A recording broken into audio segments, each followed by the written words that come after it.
Наместо да се постојано на лице место и да ги обезбедуваат на платните рампи, на патарините, цел ден, како што било предвидено со тендерот, обезбедувачите доаѓале само од сабајле во прва смена, а агенцијата наплаќала целосно.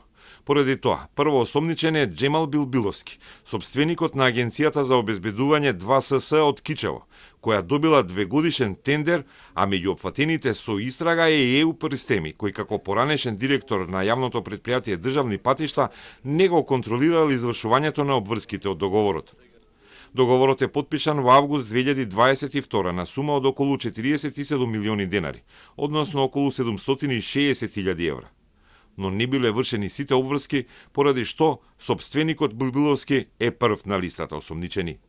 Иако согласно подпишаниот договор бил должен, не се придржувал кон обврската и за целиот период од договорот вршел само делумно физичко обезбедување, најчесто само во прва смена, а на договорниот орган фактурирал услуги како да било вршено 24-часовно физичко обезбедување за целиот период на договорот, се до неговото раскинување.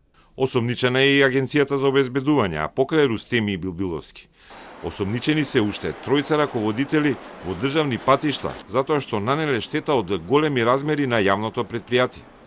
Државните службеници се осомничени за злоупотреба на службената положба и фалсификување на исправи, со кои биле реализирани наплатите, поради што истрагата е соочена со кратки рокови откако по измените на кривичниот законник, казните за функционерите за злоупотреба се намалија и ги скратија истрагите.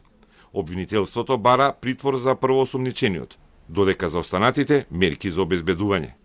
Компанијата 2СС беше ангажирана како обезбедување во МНАВ, кога преклани се случи пресметка во кулата на летање на навигација.